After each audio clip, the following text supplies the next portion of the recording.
बिस्मिल्लाहिर्रहमानिर्रहीम। अस्सलाम वालेकुम नाज़रीन, आप देख रहे हैं GNN और प्रोग्राम स्पोर्ट्स फ्लिक्स के साथ मैं हूं आपका मेज़बान ज़ैनुल हसन। नाज़रीन, आज के इस प्रोग्राम में बात करेंगे पाकिस्तान और जिम्बाब्वे के आखिरी T20 मैच के हवाले से, और इस टीम का ऐलान कर दिया गया है। कुछ तब्दीलियां की गई हैं, क्या वो तब्दीलियां बेहतर रहेंगी आखिरी मैच के हवाले से। फैसलाकुन बरतरी पाकिस्तान हासिल कर चुका है 3 मैचेस की सीरीज, जिसमें 2 मैचेस पाकिस्तान अपने नाम कर चुका है, और इस तरह से ये सीरीज पाकिस्तान अपने नाम कर चुका है। अब आखिरी मैच है T20 मैच। कुछ जो कल का मैच है उसके ऊपर भी बात कर लेंगे। इसके साथ साथ साउथ अफ्रीका के लिए स्क्वाड का ऐलान कर दिया गया है नाज़रीन, और इस स्क्वाड में तमाम जो हमारे सीनियर प्लेयर्स हैं उनको शामिल किया गया है। इसकी सिलेक्शन के हवाले से बात करेंगे। इसके साथ साथ क्रिकेट के मैदान से कुछ अच्छी खबरें पाकिस्तान के लिए आ रही हैं। अंडर 19 के हवाले से बात करें तो अंडर 19 में एक और फतह पाकिस्तान को मिली है। जापान को शिकस्त दी है पाकिस्तान ने, और इस तरह से न सिर्फ शिकस्त दी है बल्कि एक अच्छे मार्जिन से शिकस्त दी है। 180 रन से जापान को शिकस्त देकर अंडर 19 के सेमीफाइनल के लिए क्वालिफाई कर लिया है। इसके साथ साथ ब्लाइंड क्रिकेट टीम का तज़किरा आज करेंगे। गुज़िश्ता रोज़ भी टॉपिक शामिल किया गया था, लेकिन इसके ऊपर हम बात नहीं कर सके थे। आज इनामात से भी नवाजा गया है ब्लाइंड क्रिकेट टीम को, उनकी कारकर्दगी कैसी रही, और मज़ीद कुछ टॉपिक्स होंगे। चैंपियंस ट्रॉफ़ी के हवाले से भी बात करेंगे अगर वक्त ने इजाज़त दी तो। नाज़रीन, पैनल का अपने तारुफ करवाऊंगा। फॉर्मर क्रिकेटर और कप्तान सलमान बट साहब हमारे साथ मौजूद हैं। इसके साथ साथ राजा असद अली खान साहब ने हमें ज्वाइन किया है। कमेंटेटर हैं, क्रिकेट एक्सपर्ट हैं, प्लेयर भी हैं।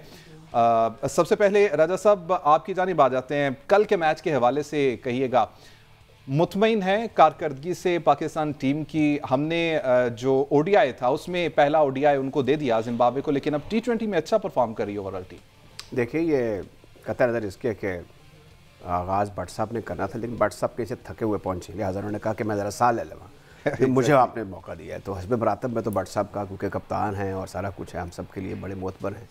जो आपने सवाल किया ना, उसमें ये है कि जिम्बाब्वे को जिम्बाब्वे समझना चाहिए और पाकिस्तान पाकिस्तान है।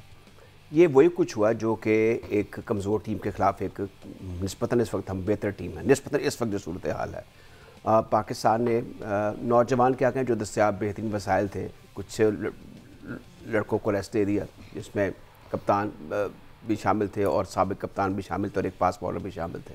खैर, उनका नाम तो अब दोबारा नहीं लिया जा रहा किसी भी हैसियत से। और मैं ये समझता हूँ कि इन दी एंड एक बड़ी बेहतर सूरत हाल पाकिस्तान के पॉइंट ऑफ व्यू से रही, और पाकिस्तान जो है उसने बासानी जो है इन दी एंड ये मैच जीत लिया। ये जो टूर है पाकिस्तान के लिए, इससे पहले भी ऑस्ट्रेलिया का जो टूर था वो हर लिहाज से बड़ा कामयाब रहा है। और जो तजर्बे करना चाहते थे, और जो हमारे एक नए हेड कोच भी हैं या जो एडवाइज़र भी हैं, सिलेक्शन कमेटी के मेंबर भी हैं, आकिब जावेद, वो जो भी काम कर रहे हैं वो फिर अब तो दुरुस्त सब में जा रहा है। और ओवरऑल अगर देखा जाए तो जो मौजूदा चेयरमैन हैं वो एक फिल वक्त कहना होगा सो फार सो गुड, क्योंकि उनके इतने काम हैं, वो अपने नताइज देना शुरू हो गए। उन्होंने काम, जिसे कहते हैं वल आ गया उनको। वो काफ़ी लोगों से मिल चुके हैं और उन्होंने काफ़ी लोगों को परख भी लिया। गो कि अब वो 3-4 जगहों पर मसरूफ़ अमल रहते हैं और बिजीएस्ट आदमी हैं इस वक्त। फिर ऊपर से जो चैंपियंस ट्रॉफी का मसला है वो भी हल करने की कोशिश कर रहे हैं। मुझे लग रहा है कि उनको अब एडवाइस लेना आ गई है, और एडवाइस में वो पिक एंड चूज़ करना शुरू हो गए हैं। कौन सी एडवाइस ठीक है, किसको रखना है, किसको नहीं रखना, ये अब टेस्ट आहिस्ता आहिस्ता डेवलप हो गया। ये जो आप बात कर रहे हैं जिम्बाब्वे की, जिम्बाब्वे एक कहने के टीमों में पिछड़ी हुई टीम है। अब उसका लेवल भी ज़ाहिर है कि वो नहीं है, एक बड़ी तगड़ी टीम रही है। अभी भी आप कह सकते हैं कुछ उनके प्लेयर्स बड़े आउटस्टैंडिंग रहे हैं, लेकिन इस वक्त पाकिस्तान को कहना चाहिए कि एक वो जो ट्यून अप होना होता है ना, एक एक्टिविटी थी पाकिस्तान की, वार्म अप कह लें। अब उससे पहले जबकि एक आप बहुत तगड़ी टीम की तरफ जा रहे हैं, वो उनकी होम सीरीज़ हो गई साउथ अफ्रीका। यहाँ पर अब वो एक शॉक होगा, एक कल्चरल शॉक होगा। एक तो ज़ाहिर है कि वहाँ पे हर चीज़ बाकमाल है साउथ अफ्रीका में, I been there many times. तो वहाँ पर ये है कि उनके जो ग्राउंड्स हैं, उनके जो प्लेयर्स हैं, उनका जो कल्चर है, और फिर ज़ाहिर है कि वो पूरी कोशिश करेंगे कि पाकिस्तान को कोई मौका न दे, क्योंकि वाइट बॉल क्रिकेट ज़्यादा है। एक टेस्ट कम करके टेस्ट मैचों को 2 सीरीज़ तक महदूद कर दिया गया है। और फिर इसके साथ साथ उसी के हवाले से मैं एक और बात करूँगा, और वो भट्ट साहब भी उस पर रोशनी डालेंगे कि वो अब अब्बास जो हैं, मोहम्मद अब्बास फ्रॉम JTK, उनको टीम में शामिल कर लिया गया है। और वो बड़े बाकमाल बॉलर हैं। मैं हैरान हूँ उनकी मिशन हुई कैसे। उनको क्यों निकाला गया? शायद उनके अंकल और भाईजान जो है वो मीडिया पर नहीं बैठे हुए, या उनके पीछे कोई वो जो एक पस मंज़र में जो एक लॉबी होती है वो सिस्टम नहीं था, या वो उस शफियात में उनका शुमार नहीं होता जो कि क्रिकेट से रिलेटेड है। सही। और उनको किसी ने पूछा नहीं। हालांकि वो हैम्पशायर की तरफ से भी खेल के अच्छी परफॉर्मेंस देते रहे हैं, और मैं 25 टेस्ट मैचों में 90 आउट हैं, 700 से ज़्यादा उनके फर्स्ट क्लास आउट हैं। तो उनमें क्या कमी थी? मेरे ख्याल में अब जिनको सेलेक्ट किया गया है beside other four pace bowlers, वो एक ऑटोमेटिक चॉइस होंगे, उनको खिलाया जाना चाहिए। और it would be very interesting तो हर सूरत में अगर पाकिस्तान रन थ्रू करता है, अगर नहीं भी करता, अगर लंबी इनिंग्स भी खेल जाते हैं साउथ अफ्रीकन बैट्समैन, तो तब भी वो वहाँ पर एक स्टॉक बॉलर के तौर पे ज़ाहिर के धीमी गति जिसे कहते हैं ना, विद मीडियम पेस और गुड लेंथ से पीछे और एरिया ऑफ अनसर्टेनिटी वहाँ पे बॉल करते रहेंगे, और पाकिस्तान के लिए एक इम्प्रेसिव पेस अटैक डेवलप हो जाएगा वहाँ पर। बिल्कुल ठीक। बहुत सारे एक्सपेरिमेंट्स हमने किए, बहुत सारी चेंजेस हमने की। सलमान भट्ट साहब, कल भी हम ये बात डिस्कस कर रहे थे कि अगर हम मौका दे दें हारिस रऊफ को आराम करने का और उनकी जगह पर हसनैन को शामिल करें, आज हुआ है और इसका अब रिजल्ट क्या है? आप क्या समझते हैं? अच्छे फैसले लिए जा रहे हैं चेंजेस के हवाले से और फ्रूटफुल होंगे हमारे लिए? सबसे पहले तो बहुत शुक्रिया राय साहब, आपने आज फेस किया पहला बॉल। तो कभी कभार होता है एक बैट्समैन दूसरे से रिक्वेस्ट करता है कि यार आज नया बॉल पहला तुम खेल लो। बहुत शुक्रिया। आई थिंक कि ये बड़ा जैसे अभी अर्लियर इट वाज सेड के राइट डायरेक्शन नज़र आती है। Although I would have liked कि इस टीम के खिलाफ तो हारिस रऊफ खेलते ही ना, क्योंकि ये जो टीम है वो बिल्कुल बिलो पार नज़र आ रही है, और उनमें किसी किस्म की फॉर्म, जो उनके 2-4 अच्छे प्लेयर्स हैं वो भी कोई लगता है कि फॉर्म के बगैर ही हैं इस वक्त, बेचारे कुछ नहीं कर पा रहे। आई थिंक वहाँ पर आप हसनैन को रिदम में लाने के लिए ना, ऐसी टीमें बड़ी इंपॉर्टेंट होती हैं कि आपका एक अच्छा बॉलर है, वो इंजरी से रिकवर करके रिहैब के बाद आ रहा है, उसका कॉन्फिडेंस डेवलप हो रहा है। तो ये वाले मैचेस और थोड़ा सी 4-4 ओवर के मैच है, तो इससे कोई इतना फटीग भी नहीं आती, और एक ही ग्राउंड में है, तो ये बड़ा अच्छा मौका था कि आप उसे 3 के 3 मैच लाते। बहरहाल नहीं हुआ, लेकिन अब उसको डाल दिया finally, which is good. Again the direction seems good. नए लड़कों ने, तैयब ताहिर ने दोनों इनिंग्स में अच्छी क्लोजिंग की है, इनिंग्स की नॉट आउट रहा है, अच्छे स्ट्राइक रेट पे खेला है, और हमें कंसर्न्स रहते हैं 6वें 5वें 6वें नंबर पे कि कोई आए पावर हिटर खेले। तो हमारे पास अभी ये है, इसके साथ इरफान न्याजी खेल रहे हैं बैकअप में। अब्दुल समद ने कुछ डोमेस्टिक में और टीम में कोई इनकरेजिंग 1-2 इनॉक्स खेली हैं, ऑल्दो उतनी नहीं जितनी उनको खेलनी चाहिए थी, बट वो चीज़ें साइंस वाले नज़र आ रहे हैं। सो लेट्स होप कि चीज़ें वहाँ जाएँ। बहरहाल साउथ अफ्रीका एक डिफ़िकल्ट चैलेंज है, एक डिफरेंट ऑपोजिशन है, और पाकिस्तान को अब अपनी गेम को ऊपर करना पड़ेगा। बिल्कुल, पाकिस्तान को अपनी गेम को बेहतर करना पड़ेगा। बट साहब, आपकी जानिब भी अगला सवाल। बाबर आजम को, मोहम्मद रिजवान को, साइम अयूब, सलमान अली आगा के साथ तीनों फॉर्मेट्स में शामिल किया गया है, सीनियर खिलाड़ी हैं।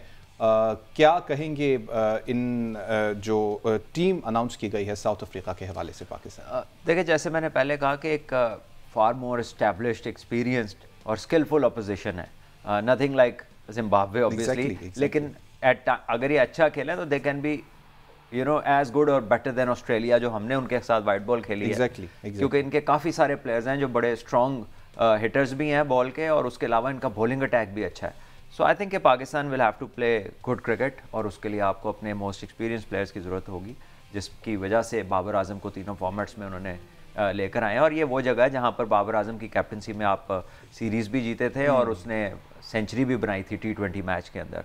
सो इस जगह पे उसकी परफॉर्मेंसेज भी हैं। आई थिंक रेलेवेंट चेंजेस हैं, और पाकिस्तान को एक्सपीरियंस की ज़रूरत पड़ेगी इधर। ठीक है राजा साहब, आपकी जानिब चैलेंजेस क्या क्या दरपेश हो सकते हैं पाकिस्तान की टीम को साउथ अफ्रीका के टूर में? पाकिस्तान के चैलेंजेस पुराने हैं।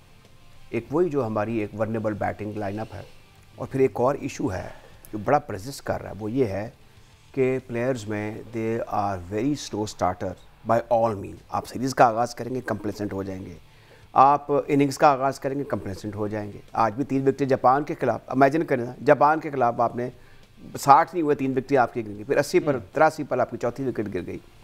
तो ये ईजी नहीं लेना चाहिए, ये क्रिकेट ग्रेट लेवलर है। साउथ अफ्रीका का जहाँ तक आपने सवाल किया है, देखिए ये जनूबी अफ्रीका एक ऐसा मुल्क है जिन्होंने T20 में, जैसे भट्ट साहब और मैं भी कहा करता हूँ, यदि तूला उनको हासिल है, उन्होंने बेतहाशा शुरू में ही T20 क्रिकेट खेल ली थी। पाकिस्तान के लिए अब इशू ये है, चैलेंज है जिसका आपने जिक्र किया, वो है आपकी इनकंसिस्टेंसी में कंसिस्टेंसी। अच्छा, यहाँ पर ये होने के लिए जा रहा है क्योंकि हमारे लिए ये ODI और T20 क्रिकेट बड़ी इंपॉर्टेंट हो चुकी हुई है। Exactly. हम इसमें भी बच गए। T20 में इसलिए शुरू में हम बहुत ऊपर चले गए थे इसलिए कि ये ऐसा खेल है जिसमें मेरा माइंड शुरू में कम अप्लाई करना पड़ता था, और हमारे प्लेयर जो हैं उनको इसमें इनकी बड़ी कमज़ोरी है कि ये माइंड अप्लाई किए बगैर यानी फेरी शॉटें लगाते हैं, बल्ले को घुमाते हैं, इसमें कामयाबी हो जाते हैं। दूसरा हमारा जो एक कल्चर है, मत्था रंग देंगा, लम्मा पा देंगा, फट्टे चक दो, ये सारी वो चीज़ें हैं जो कि इनको T20 में इनके लिए गुडी गुडी सिचुएशन पैदा कर देती हैं, और इसमें ये कामयाब हो जाती है। लेकिन अब इसमें इतनी एडवांसमेंट हो गई हुई है वाइट बॉल क्रिकेट में, T20 क्रिकेट में, फिर आपको साउथ अफ्रीका का टूर करना है, वो इसमें बड़े होशियार हैं, बड़े चालाक हैं। दूसरा कप्तानी का भी ज़ाहिर है कि इसमें इम्पॉर्टेंट रोल होगा। मैं नहीं समझता कि इसमें अभी अगर मैं T20 की बात करूं व टेस्ट की बात ना करूं, तो रिजवान को वो एक कन्विक्शन, वो एक अथॉरिटी हासिल है जो कि एक बड़े कप्तान का खासा होती है। I mean in terms of his batting skills, his coordination, his moral, मुझे एट टाइम्स वो लगता है बड़ी दरमियाने दर्जे का है। तो इसमें उनको बहुत कुछ करके दिखाना होगा। Very clever, South African are very clever. आप मैं आपको क्या बताऊं कैसी कैसी चीज़ें जब पाकिस्तान टूर वहाँ पे करता है तो कैसे कैसे ब्लंडर बड़े बड़े कप्तान और बड़े बड़े क्रिकेटर करते रहे हैं, उन पर बाज़ औक़ात तो शक्को शुबहात का भी इजहार किया जाता रहा है। तो इसमें बड़ा ज़रूरी है कि इसको बड़ी क्रिकेट समझे, क्योंकि इसकी ऑल टुगेदर साउथ अफ्रीका जब आप जाएंगे, इसकी व्यूवरशिप, इसका रेडियो ब्रॉडकास्ट, इसका सोशल मीडिया जो है, ये तो आसमान की तजल्लियों को छू रहा होगा। तो इसमें बड़ा ज़रूरी है कि आपको अब सब कुछ भूल जाएँ। ये तो जिम्बाब्वे की सीरीज़ तो आपकी रिकॉर्ड में गई, ऑस्ट्रेलिया की आपकी जो वनडे सीरीज़ में विक्ट्री थी वो रिकॉर्ड में चली गई। आगे देखिए आपने आगे करना क्या है। सही। तो इसमें एक बंदा हुआ ज़माना होगा वहाँ जाकर, जैसे ही आप लैंड करें अपने आप को क्लेमेटाइज करें एंड गो फॉर द किल। आपका जो फियर ऑफ डिफीट होता है ना जहन में, वो कहते हार ना जाए। जैसे आज के इंडियंस को ये बड़ी तकलीफ हो रही है कि यार पाकिस्तान से खेल के गई, हार ना हो जाए। पता नहीं हार को इतनी जलील क्यों चीज़ समझते हैं, उसको भी गले लगा लेना चाहिए, लेकिन वो फियर नहीं होना चाहिए, फियर ऑफ डिफीट नहीं होना चाहिए। आपका मोरल जो है वो ऊपर के लेवल का होना चाहिए। पाकिस्तान राजा साहब, साउथ अफ्रीका के एक before you put the question कि we were the first country from the Asian who beat South Africa in test cricket. तो हमारा पस मंजर हर चीज़ में बड़ा अच्छा रहा है। न जाने अब क्या होता चला जा रहा है, इस पर मजीद बात करेंगे। बिल्कुल ठीक कहा राजा साहब आपने। सलमान भट्ट साहब, आपकी जानिब आऊँगा। साजिद खान का नाम लिया जा रहा है और ये कहा जा रहा है कि साजिद खान को भी मौका अगर मिल जाता तो बेहतर होता। इंग्लैंड के खिलाफ उन्होंने अच्छी कारकर्दगी दिखाई, 19 विकेटें हासिल की। आप क्या समझते हैं? देखिए, इसमें कोई शक नहीं है कि वो और नुमान आउटस्टैंडिंग उनकी परफॉर्मेंसेस की वजह से पाकिस्तान वो जीता था, बट वो कंडीशंस टेलर मेड थी उनके लिए। इट्स दे वर डिज़ाइंड कि ये दोनों ही ऑपरेट करें। अब जहां आप जा रहे हैं वो आपने नहीं बनानी। सही। और इस चीज़ की तो आप कह लीजिए कि मतलब गारंटी दे सकते हैं कि वो स्पिन फ्रेंडली नहीं होंगी। जो उन्होंने देखा है आपका dominance with the spin against England, वो तेज़ और बाउंसी कंडीशंस बनानी है उन्होंने, तो वहाँ पे you do not need so many spinners. So ये कंडीशनल हैं। There is a term called horses for courses. ये अब तबसरा निगारी में हर बंदा चाहता है कि जिसने कुछ किया वो अंदर आ जाए। तो ये जुलूस नहीं निकलना, वहाँ 11 प्लेयरों नहीं खेलना है, 15 नहीं जाना है, और कंडीशंस के हिसाब से लोग पिक होते हैं। जब भी ऑस्ट्रेलिया, इंग्लैंड, पाकिस्तान, इंडिया आते हैं तो extra this is the best selection. Yes, it is relevant. Okay, it is relevant. ये ऑस्ट्रेलिया, इंडिया जब जाता है आप तो 3 स्पिनर लेके जाता है। कोई ऐसा जिसको आप कह रहे हैं कि नहीं होना चाहिए था, वो नहीं है। हाँ। या वो है। अब्बास को लेकर आए हैं ना, तो स्पेशलिस्ट नए बॉल का बॉलर लेकर आए और स्पिनर को ड्रॉप किया। That makes perfect sense. ठीक है। अभी नाज़रीन, अभी एक ब्रेक का कहा जा रहा है मुझे। ब्रेक से आएंगे तो यहीं से कंटिन्यू करेंगे। Stay with us.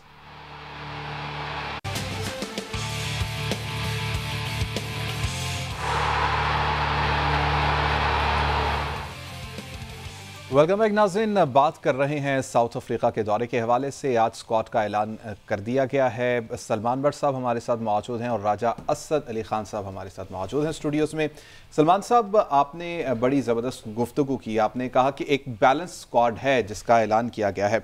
सुफियान मुकीम को स्क्वाड में हिस्सा दिया गया और हमने ये देखा कि सुफियान की जो गूगली थी वो जिम्बाब्वे को बिल्कुल ही परेशान कर गई, रीड नहीं हुई। लेकिन अब कंडीशंस चेंज हैं। इस टीम के खिलाफ सुफियान के किरदार को कैसा देखते हैं?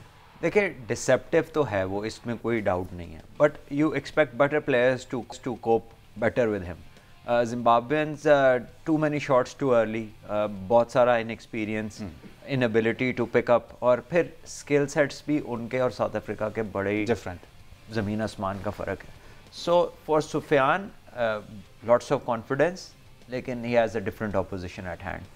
सो आई थिंक अगर वहाँ पे भी वो अपनी हाफ परफॉर्मेंस भी रिपीट करता है तो he will establish himself as a regular Pakistan player. बिल्कुल ठीक। राजा साहब, फ़खर जमान को फिटनेस इश्यूज़ की वजह से अभी तक स्क्वाड में शामिल नहीं किया गया और ये बातें थी, र्यूमर्स थी कि अगर उनकी फ़िटनेस मुकम्मल हो जाएगी, अगर फिटनेस पास करेंगे तो फिर उनको स्क्वाड का हिस्सा बना दिया जाएगा।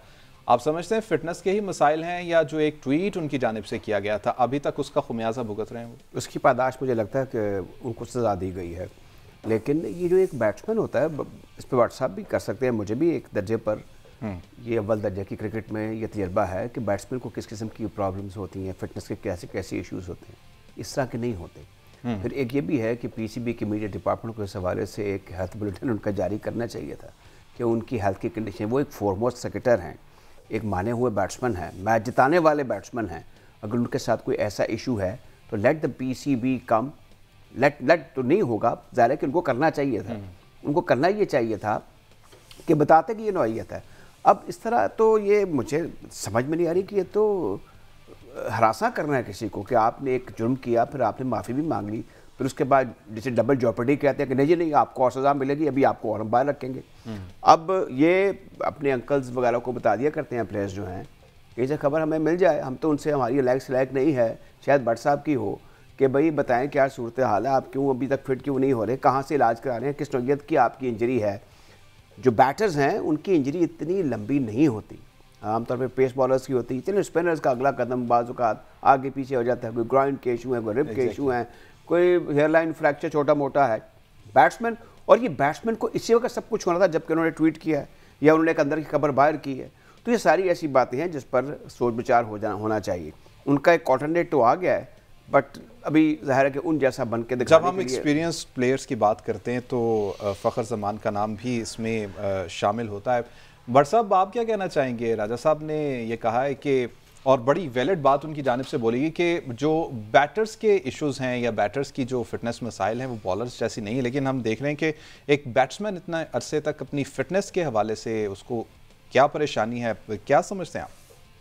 देखिए, at times you are so much into the active cricket, चाहे वो इंटरनेशनल हो चाहे लीग क्रिकेट हो, उसमें ट्रैवलिंग है, तो एट टाइम्स थोड़ा सा you can be up and down with your fitness timings. वो जो एक 2 किलोमीटर का रन है जिस पे हमारा बहुत ज़्यादा एम्फेसिस है आजकल, तो आप उसके चंद सेकंड ऊपर नीचे हो सकते हैं, बिकॉज इट इज़ समथिंग जो आप रेगुलर कर रहे हो तो वो हो जाता है। सही, वो कोई ऐसी चीज़ नहीं है जो आप कर नहीं सकते। सही, लेकिन अगर आप उसमें रेगुलर नहीं है तो it can very for you.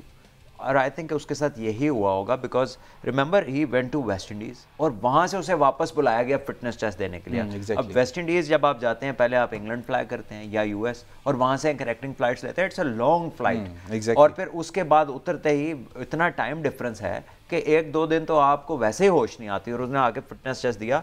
So maybe he failed during the process, but normally अगर आप उसको बैटिंग में देखें या फील्डिंग में देखें, बड़ा एजाइल है, बड़ा क्विक है, क्विक हैंड्स हैं, और I think one of the boys जो बड़ी हिट मारता है, तो ऐसा नहीं लगता कि उसने कोई बहुत ज़मीन आसमान एक कर दिया, बड़ा इजी लगता है बड़ा स्ट्रोक खेलते हुए।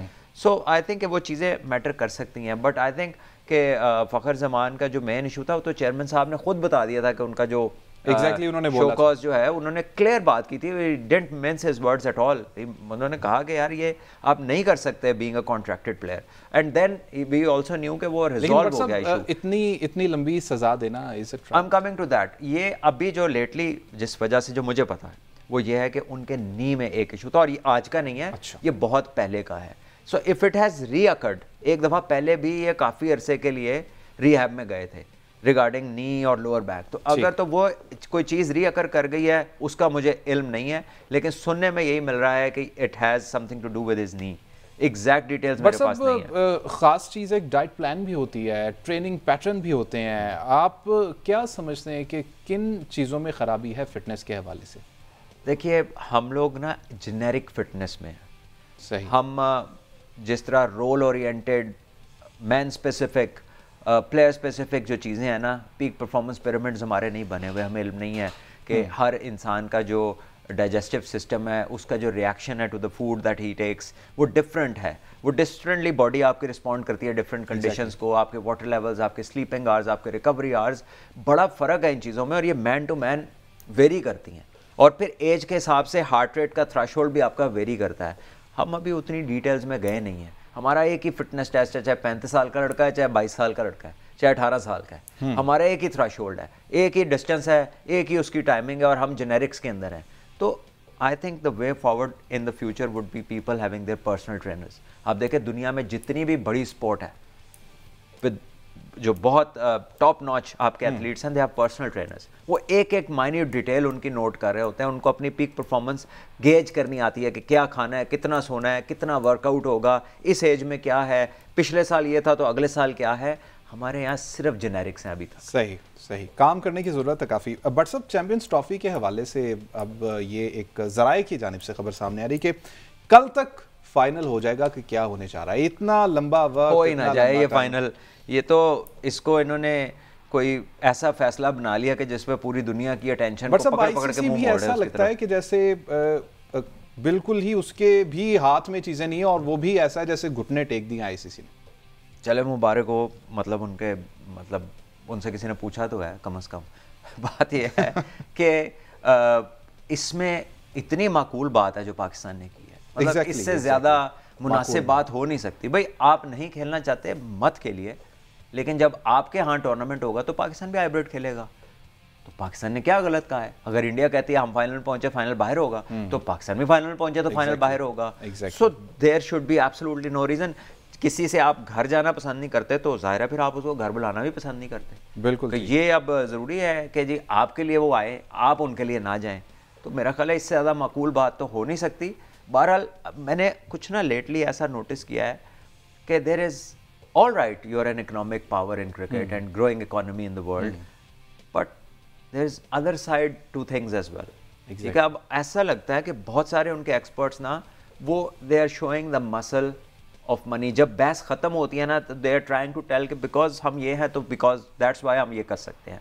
I think this is something which is way more now you know something which can be seen way more easily now. और ये इमेज ऐसा नहीं होना चाहिए। उनकी मर्जी है, they have their choice, but it's not a good image to have. बिल्कुल। शिकराजा साहब आप भी कुछ बात करना चाह रहे थे चैंपियंस। देखिए इसमें एक पहली चीज़ है कि जो मैं अब साइड ऑफ डिस्कम्फर्ट देख रहा हूँ, एक इरिटेशन देख रहा हूँ। ये तभी पैदा होती है, एक तो झूठ होता है और सच सच होता है। अब ये बात दीगर बोर्ड्स को भी समझ में आ रही होगी कि मसला है क्या और कहाँ छुपा हुआ है। अब एक और जो एक अबाबील ने खबर दी है उड़ते उड़ते, वो ये है कि पीसीबी ने वो एलिमेंट ऑफ अनएक्सपेक्टेड होता है ना, उन्होंने एक अपनी लीगल के हवाले से भी कंसल्टेंसी शुरू कर दी है कि एक लीगल बैटल भी हो सकती है, क्योंकि पीसीबी के बाद ऑफिशियल्स ऐसी इनकी लीगल ट्रेनिंग है एट द हाईएस्ट लेवल। अब यहाँ पर जो रियासत होती हैं, ख़ासतौर पर नेबरिंग इंडिया में, इसके बाद इदारे जो हुकूमत के ज़ेर असर होते हैं, जो इलेक्टेड गवर्नमेंट होती है, जो जैसे कोलिशन गवर्नमेंट है इस वक्त बीजेपी के इंडिया में, उनको एक शिद्दत से एक एहसास कमतरी है पाकिस्तान के हवाले से। वो खुद ये कहते हैं हम आपसे लड़ नहीं सकते। खैर हमने खुद ही कुछ ऐसे काम किए जिसके नुकसान नताइज सामने आए। अब जहाँ तक इस इवेंट का ताल्लुक है, इसमें कि ये दो राय हो ही नहीं सकती, ना आप वहाँ पर जाएँ और ना हम वहाँ पर आपको बुलाएं। अब यहाँ पर जो आईसीसी का रोल है, आईसीसी अंडरस्टैंड, आईसीसी में भी सब जाहिल नहीं बैठे हुए। अब जो भाई साहब आ गए हैं, जय शाह साहब को पता है कि उनका एक स्टेक है, उनको भी लोग स्कूल्ड कर सकते हैं कि आप क्या कर रहे हैं भाई साहब। देखिए एसीसी में और आईसीसी में अब इंडियन डोमिनेंस ज़्यादा है। ये हमें आराम से बात को मान जाना चाहिए कि जिन लोगों के पास पैसा होता है, ये जो हिंदू लोग हैं ये शुरू से मालदार लोग थे, ये मुझे पता है इन चीज़ों का। मैं ये पुराने अखबारात की फाइलें और वो सब देखता रहा हूँ। इन्फ्लुएंशियल थे, इश्तिहारात भी इनके ही होते थे। अभी भी ये अपने बॉलीवुड और क्रिकेट की वजह से फुनफुनाते फिरते हैं। अब ये इस हद तक चले गए, इनका जो कालस है या इनका बुग़्ज़ है, वो अब एहसास कमते की हदों को छू रहा है। अब इनके बाद जो बड़े सरकर्दा किस्म के एंकर्स हैं, जो तजियाकार, जैसे हरबंदा तजियाकार, लेकिन वहाँ के कुछ स्टैब्लिश तजियाकार हैं जो कि बीसीसीआई के फ्रंटमैन के तौर पर या इन्फॉर्मर के तौर पर भी काम करते हैं, वो और तरह के अब उनका एटीट्यूड हो गया, वो बरगेख्ता हो गए हैं। चलें राजा साहब, उम्मीद हम ये करते हैं कि कोई बेहतर चीज़ इसमें निकलेगी, ख़ासतौर पर पाकिस्तान के हवाले से, क्योंकि पाकिस्तान का राइट है और एक लंबे अरसे से ये बात थी और सबको ये पता था, सब टीमों ने पाकिस्तान में आकर खेला, लेकिन इस तरह की सूरत हाल पैदा कर दी गई है कि तज़ब्ज़ुब का शिकार है सब। कायद-ए-आज़म ट्रॉफ़ी के हवाले से मैं बात करना चाह रहा था यहाँ पर। सलमान भट्ट साहब, इतना बड़ा इवेंट लेकिन बिल्कुल गहरी खामोशी। देखिए it is a premier event Pakistan में या दुनिया में जब क्रिकेटर लॉन्च होता है या उसकी एक फिनिश प्रोडक्ट बाहर आती है, तो जो उसका मेकिंग हब होता है ना, वो फर्स्ट क्लास क्रिकेट होती है। Exactly. और हमारे यहाँ it's called Quaid Azam trophy, Australia में इट्स शेफील्ड शील्ड, इंडिया में इट्स रणजी ट्रॉफी। तो आई थिंक हमें थोड़ा सा उसके बारे में बात करनी चाहिए, उसके परफॉर्मर्स को हाईलाइट करना चाहिए, और उसकी जो न्यूज़ है वो भी उसी तरह आनी चाहिए जिस तरह हमारे सोशल मीडिया के ऊपर बाकी चीज़ें फ्लैश कर रही होती हैं। एग्जैक्टली। तो I think it is so easy these days कि आप किसी फेसबुक पे लाइव कर दें, आप किसी चीज़ पे उसको लाइव कर दें और आपके डिफरेंट जगह से स्कोर्स आ रहे हो। It just takes 2 or 3 just decent cameras, that's all, इससे ज़्यादा कुछ भी नहीं है। सो आई थिंक कि that will start promoting your premier thing. Exactly. It's not PSL, ठीक है, it's not a product to sell, but it is where the products are made. तो थोड़ा सा उसको जो है, मेरा ख्याल है उसका थोड़ा टेक केयर होनी चाहिए। 4 में जो मैच हुआ है वहाँ पर फर्स्ट क्लास का पहला मैच हुआ है, वहाँ की जो ड्रेसिंग रूम और जो बाकी 7 चीज़ें होती हैं वो इतनी थर्ड क्लास थी, देखकर बड़ी शर्म आई। दूसरा ये जो आप बिल्कुल ठीक कह रहे हैं, जब पहले हम छोटे से तो लोग कहते जी फलाना ट्रॉफी क्रिकेटर है, उसकी बड़ी वक़्त हैसियत होती थी। उस वक्त टेलीविजन नहीं था, रेडियो ब्रॉडकास्ट होती थी फाइनल मैच की। कायज़ मैंने खुद कायज़म ट्रॉफी के फाइनल पर रेडियो कमेंट्री की हुई है, और मेरे दाएं और बाएं जानिब टेस्ट क्रिकेटर्स बैठ के एक्सपर्ट ओपिनियन दिया करते थे। अभी भी एक दफ़ा आज चुके 4-5 साल पहले की है। जैसे भट्ट साहब ने जिक्र किया ना, मैं भट्ट साहब की बात को आगे ये बढ़ाऊँगा, उसको थोड़ा सा उसको नॉवल्टी दूंगा कि आप चुनिंदा किस्म के मैचों पर टॉप क्लास माने हुए क्रिकेटर्स बैठाएं, टेस्ट क्रिकेटर्स और इंटरनेशनल क्रिकेटर्स और फॉर्मर कैप्टन्स, जो बैठकर उन मैचों को देखें, उनमें से गौहरे लायाब तलाश करें। जो बात करेंगे वो सेशन कमेटी के लिए एक तजवीज़ बन जाएगी। ये बात समझानी पड़ेगी। हमारे यहाँ पे हो गया कि हर चीज़ टॉप की है। एक फर्स्ट क्लास क्रिकेटर जो है वो भी उठ के PCB के चेयरमैन को क्रिटिसाइज करता है। नो, अब यह कि इसमें एसोसिएशन को फाल करना होगा, ग्राउंडें नहीं बनानी होगी, कुछ बन भी नहीं है, लेकिन जब तक आप कायज़म ट्रॉफी को इंपॉर्टेंस नहीं देंगे, यहाँ से गौहरे नायाब आपको नज़र नहीं आएंगे, आपकी क्रिकेट तरक्की करने वाली नहीं है। अब देख लें दुनिया भर के जितने भी अब जो काउंटी चैंपियनशिप है वो एटलीस्ट जो लेस इंपॉर्टेंट मैच हैं वो यूट्यूब पर आ रहे होते हैं, और यूट्यूब की प्रोडक्शन बड़ी शानदार होती है, वो सब चीज़ें रिकॉर्ड पर जा रही होती है, जो परफॉर्मर हैं वो इसको शेयर करते हैं। तो ये सारी ऐसी चीज़ें हैं जो कायज़म ट्रॉफी के हवाले से करना अभी बाकी हैं। मुझे उम्मीद थी कि इस वक्त जो डायरेक्टर डोमेस्टिक क्रिकेट है, ये फॉर्मर फर्स्ट क्लास क्रिकेटर हैं, वो इन चीज़ों को देखेंगे। पता नहीं उन पर कितना कितना बोझ डाल दिया, फोकस करने की ज़रूरत है। आप बिल्कुल ठीक कह रहे हैं राजा असद अली खान साहब, शुक्रिया आपका। और सलमान भट्ट साहब, आप भी स्टूडियो में आए, आपका बहुत शुक्रिया। नाज़रीन, प्रोग्राम आपने देखा, फीडबैक ज़रूर दीजिएगा। अल्लाह निगहबान।